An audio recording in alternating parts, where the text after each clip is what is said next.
All right, ladies and gentlemen, welcome back to Late Night 5, the late night stand-up comedy review show. This is the show where we review comedians' late night stand-up comedy appearances. Once again, my name is Matt Banwer, and this is my co-host, Ken Hamlet. Today, you'll be shocked if you can read who we will be reviewing. We'll be reviewing Dave Chappelle on the Arsenio Hall Show. Any thoughts going into this? Any thoughts on Dave, Ken?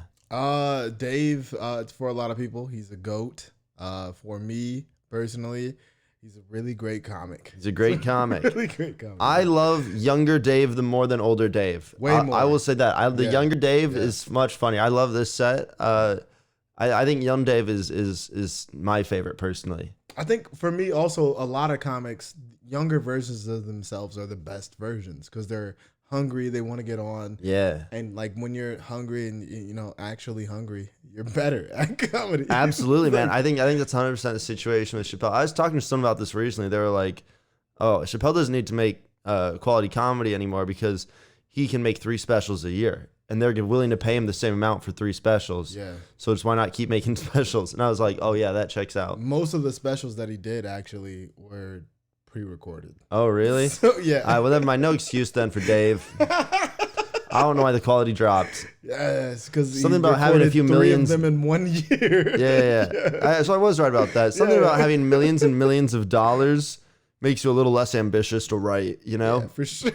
There's a few more distractions. One of his specials, everybody is like doing these crowd work specials right now. Yeah. One of his specials was legit just him doing crowd work, just sitting on a stool at the Comedy Store. That special was it's not a special. He was just like, fuck it, I guess I'll sit up here and. Our crowd work specials special. I don't know. I mean, there's a great conversation we had amongst comedians on whether or not, people are posting YouTube specials left and right. It's different if you have one.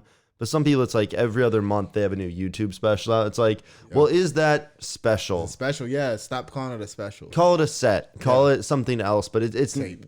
Yeah, a taping. Just I don't like the term special being thrown around as much as it's being used. But I think that's a hot conversation. I think a lot of comedians would disagree with me, and some would agree, and some would even go farther. But who knows? Personally, I think no one should release any more stand-up comedy unless it's me. That's what I think, and maybe Ken. Ken, I'll give you one. But I'll get one in 5 years, maybe. Yeah, in 5 years, I will allow it. The humble hand of God. But yeah, man, this is young Dave Chappelle on the Arsenio Hall Show. Let's break it down. All right. I knew that was gonna happen.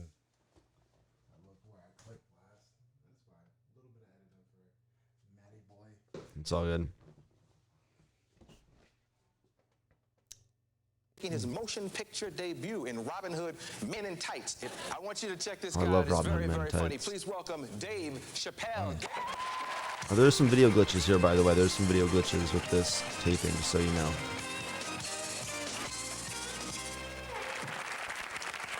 Oh, it's the Washington football team. As my dad being a DC native, I love him. Probably one of the most important months of the year. You gotta learn about each other's cultures. For instance, I had taken 2 white friends of mine to see Malcolm X. They were in shock. Mouths hanging open the entire movie. They had no idea that black people like to talk at the movies. I've never heard of this stereotype. Matt just getting uncomfortable. Halfway through the film, they look at me like it was my fault that everyone else was talking. Just looking like, can't you do something? Like I'm gonna stand up. Brothers, please. But can't you see we have visitors? I'm gonna pause it. All right, so we've already got like an act out. We got voices. We got big gestures. I love all of that. Right, and he's also using the stage. He's walking back and forth. Chris Rock movement. Ooh. I'm calling it that because I feel like he's the big. Chris Rock's the smoothest with it, yeah. He's the originator of utilizing That's so for me at least. I think in I your look mind, at that. Yeah. when you think of like the one who made it big in the current generation, that's such a great take. Yeah, I like that. The movement is so fluid too. It doesn't. Sometimes comedians are strolling and it feels forced, or it feels like you're trying to make yourself. Yeah, it can feel rushed, or it can feel they're nervous, they're moving, or they're whatever. Yeah. In this, it's almost the exact opposite. His movement back and forth shows that he's confident. Yeah. You can tell he's brave with it. He's very smooth. Just chilling. He like the first thing he does, he has the jacket on and he has like he pops the logo out, and then the first thing he does is like he's taking it up like a stripper. He's teasing the shoulders this whole time. Then he holds one. He lets you see one titty. That's all I thought. I was like, is this burlesque? What is going on? There's a pasty on his t-shirt. He's like, that would have been great. He clearly is just wearing the jacket to rep DC. Yeah, for sure, 100%. As I get it, I'm like.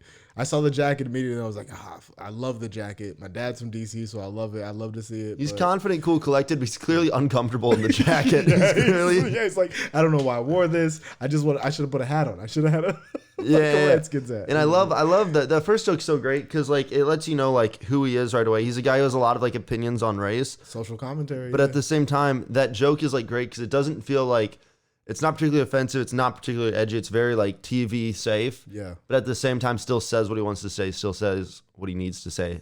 All in one joke. Yeah, for sure. Yeah. I love that. Love it. I remember one time they had taken me to see Batman Returns. You guys notice Batman never fights crime in neighborhoods that need it. Now, I would love to see Batman fight crime in my neighborhood. I can see him there just robbing. Yes, Batman. Why is Batman Prince? Why is Robin gay? I mean, Robin. That's what I'm saying. Why is Robin Prince? Why is Robin's Prince? Yes, Batman. He's about to sing Purple Rain. I love his voices. He's really done a lot of voices. Yeah, already. Right. This is such a great joke, though. It's like such a good observation. It's just like such a pointed, like smooth observation. We're like, oh yeah, Batman's only ever fighting crime for like wealthy white galas. Yeah, it's exclusively that. Crashing in past chandeliers every time. Yeah. It's always chandeliers. It's always he's coming into the glass pane in the ceiling because they have those for no reason, or like the domes in the ceiling. Yeah. Oh man.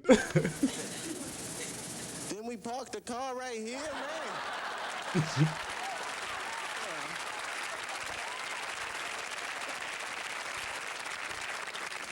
Man, these dudes went everywhere, though, man. Took these guys to an all-black party. That really freaked them out. A lot of people don't know this, but black people sometimes... Pause this. His friends took his white friends to an all-black party, and the jacket is off. The tease is over. He's like, I'm from DC, whatever. I'm throwing this on the ground. Okay, I rep my team. All right. Go Washington Warriors. Also, a much better name, if we were just going to be honest. Okay, well, now, you're not there. And this is where we get political, and our stance is on race. No, but he takes the jacket off. He goes, I love how he just drops it, too. He just drops it there, doesn't acknowledge it, goes to the next bit like it was nothing. Like a kid at home. Just like a kid. Just got home from elementary school, just shoes in the off, middle of the floor, jacket, everything. Did he so funny if they cut out and he literally was like just like flipping his shoes off too? He's just like really. By the end of the set, he's wearing pajamas. Yeah, he's just in a hoodie. And you're like, Dave really is comfortable up there. He is. He's got like we got to the couch. He's got like an airplane like neck pillow on. He's like, oh, Arsenio, how you doing, bud? All right, keep going. My friends at parties. As an endearing term. All the brothers at the party like, hey, what up, nigga? My man. Hey, what's up, nigga? My white friends, they got all excited. Said, hey, how you niggas doing? The music stopped. Everyone looked at them. Oh, my goodness. And they got their asses kicked, didn't they? Wait, I can't say that word. I hated to do it, but they embarrassed me, Back in Iowa, it's okay.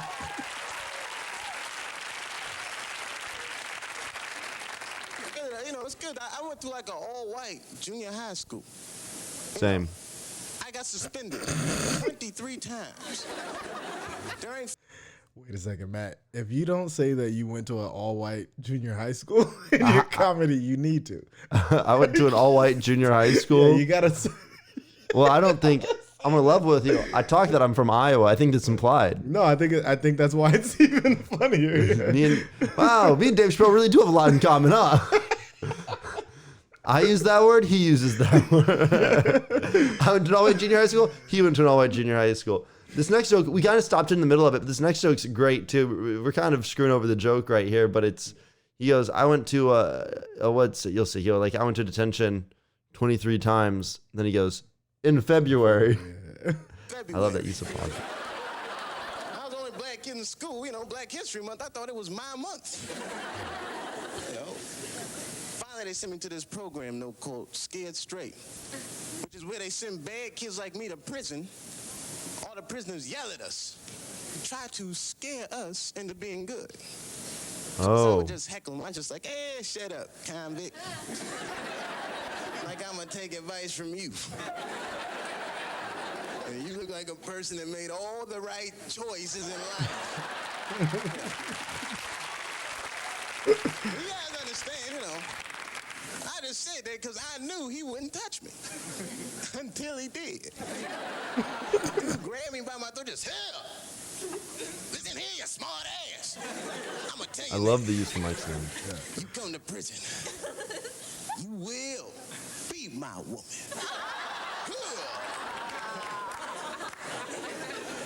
That worked too. Dude, pause it there. Yeah. I love as a comedian, you really only have 3 props. You have the microphone, the stand, and the stool are the only 3 things you're like guaranteed. And so the use of the mic stand is so good. And like the way he just like stares at it is like so perfect, so strong, such a smart use of that piece of equipment. And it's also hilarious because he's skinny as hell. Yeah. So it's like a little skinny black mic stand. It's so funny. Yeah, there's layers to it. That's so funny. That's a great joke. Yeah. When he said scared straight, I thought it was a sexuality thing. You know what I mean? Because he looked so gay. Yeah. With the hat on backwards. Man, that was the thing growing up in rural Iowa. They'd be like, if you wear your hat on backwards, that's because you're gay. And so I just never wore hats. What? Yeah, that was the thing they would say growing up. I don't think that's... Same with men who got ear piercings.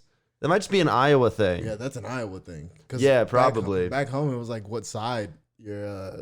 One side was Crips, one side's Bloods. Oh, damn, really? And out here in Chicago, it's one side is GD, one side is VD. Yeah, okay. That checks out. I know what those things are. No, man. I just think growing up, we would call things gay. Meanwhile, like other kids would be shoving corn cobs up their ass, and yeah, you're like, that checks out. He's just seeing if the corn is. That's just checking the pH balance on this thing. That's just chemical work. Ain't nothing wrong with that. Just being a good farmer, right there. Yeah, that's just a man who loves his job. It's a man who loves God, country, and the feel of corn up his good old anus. That's a clip, man. And you could never live on the farm. You could never live on the farm. No, I'm not ready for checking corn. At least not a corn farm. Yeah, we'd have to put soybeans up your urethra. That is so serious. I mean this. I don't know why you're laughing. All right, back to Dave Chappelle. I love this last joke. But seriously, I really want to say, though, it's important because we got to break down the racist walls, in our generation. And I say that because here's a little history to let you know just how pointless racism is. Pause this right here. I love that setup. Yeah.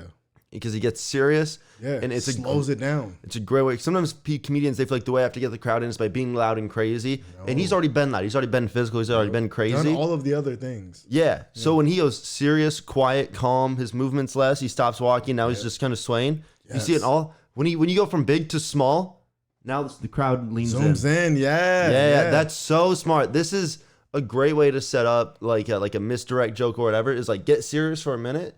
Get the room in and be like, whoa, we just said something serious. He's being real. Yeah. And he's still being real at the end of it. But it's just like, It's like a great way of drawing people in, showing contrast. It's so smart. It's so smart what he's doing right here. These are like the very small things that most people, like great comics, they recognize it. Yeah. But then there's like those comics that are just naturally. I don't think he knew at this point that's what he was doing. He couldn't. Yeah. There's like, I wonder if he could articulate if he knew fully, but he was just doing it. I think it's like because it worked. Fluid. It was just natural. It was just like what it is. You're just like, I just want to get them to pay attention. Yeah, this fucking genius. Because Chris Rock's great, but Chris Rock's almost always at the same level of energy the whole way, which is awesome and fun. And I love that, and you know what to expect. But here he's taking you on like a late night 5-minute set for a roller coaster of speed, emotions, and physicalities, and I love that. Yeah.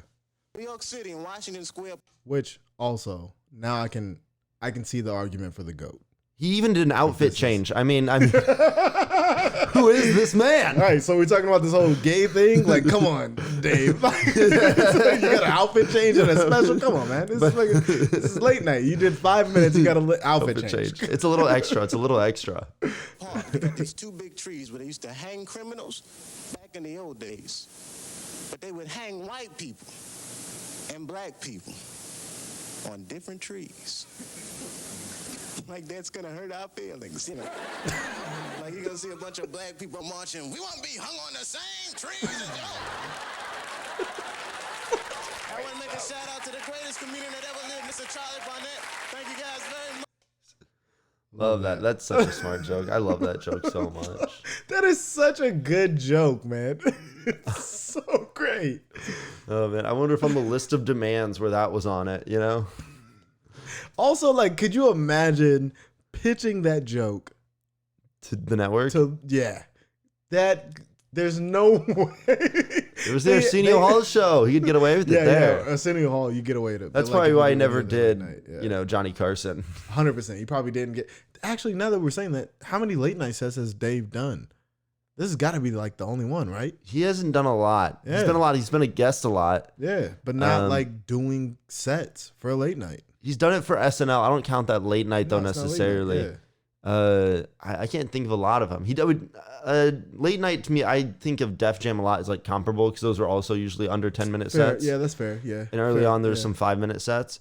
But as for like the medium of late night TV, not a lot. Not a lot of Dave appearances that I can think of off the top of my head. That's insane. This is probably why. Because they were like, hey, great set. Too good. Too good. We can't have that on our show. Whoa. We have to still go like Drew Carey's a genius, okay? And he is. I love Drew Carey. Make no mistake. Drew Carey fan here. But great set. This is just amazing. This is next level. Yeah, this was there. Even when we watched it, there were like things that I didn't pay attention to, like just the pacing and the physical like aspects, the voices. Like he did so much in a 5-minute set. Like all the things that I work on in my hour now, where I'm like, I got to do storytelling, I got to do the physical, I got to do all of these things. He did all of that in 5 minutes. Late night set is so smart, man. So smart. All right. Well, I think we're going to wrap it up there for this week's episode of Late Night 5. Once again, this is Matt Banwart, and that Ken Hamlet. Ken has a podcast and a national touring live show called The Drunken Night Out. I'll link to that below if you guys want to check out his podcast. As always, we have a lot of great episodes. Please like, comment, and subscribe. I don't get paid until I have 1,000 subscribers. So, look, I think I have like 250 or something. If there's more than that, that's because people subscribed, and you can too. Please subscribe. Please tell your friends. Please share the video if you enjoyed it. And if we're missing anything, or if you guys have any sort of comments or feedback below, I love the comment section. I love a lot of the conversations we've had. A great conversation in the comment section recently was on the Chris Rock video. Phenomenal commentary, great time, and I appreciate you guys all so much. All right, peace. Peace. Cue the outro. Ooh, so smooth.